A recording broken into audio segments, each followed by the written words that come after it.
Gin Eduard Lipa harcele et menache partele phone. Ses revelations terrifiantes.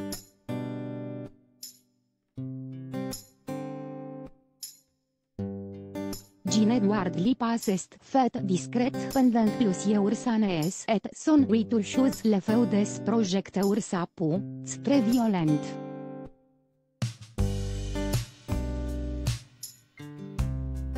Electroniqueur de touchei pas, Simon posta anotamente victime de menaces de mort.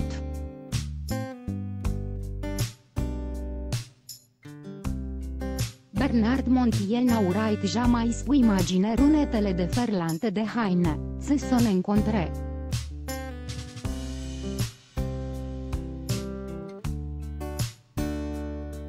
C'est un débat sur le retour de Karim Benzema dans l'équipe de France dans touchei pas, Simon poste.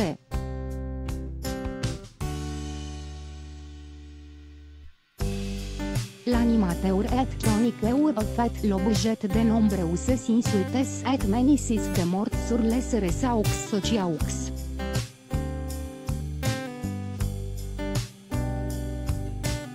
Jeudi 20 mai 2021, il s'est dit traumatisé et extrêmement choqué par ces retombées violentes.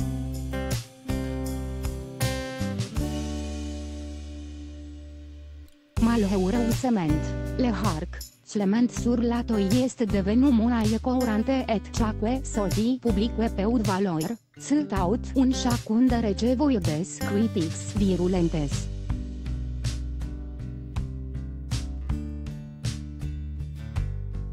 Le nouveau chroniqueur de l'émission, Gin Eduard Lipa, n'a par exemple pas été pardonné. Je suis plutôt partisan de dire tout ce que vous pensez.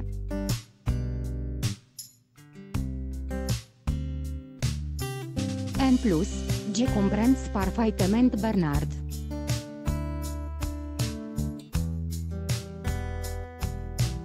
Moi, l'après-midi, se refuse que je suis venu dans l'émission, j'avais dit par exemple que j'étais contre le voile que les mineurs.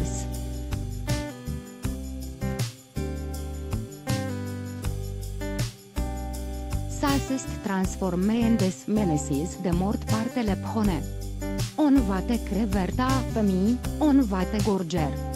A relatat l'ex-candidat de Loft Story, 2001.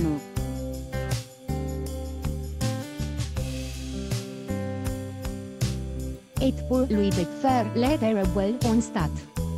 D'un côté comme de l'autre, que soit dans les extrêmes, ce gauche ou ce droite, aujourd'hui, que voi vont dire.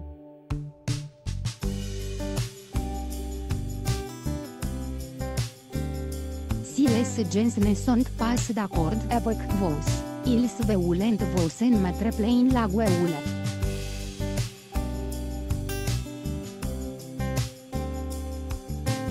Alors que Bernard Montiel a decis de portar plainte contre ses detracteurs.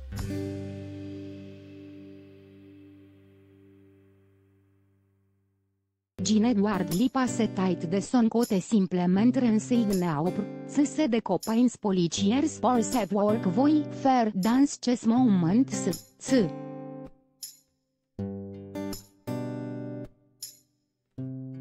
Et ces derniers lui ont tout bonnement conseillé de tempérer ses propos, se l'antenne et de ne pas faire de vagues.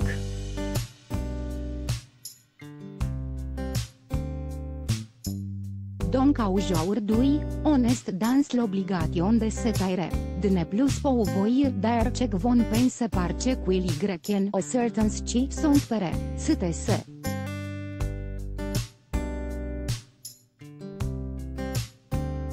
C'est l'acte de man, c'est ultra violente, a déploré le P, se redonne petite victoire, 3 ans.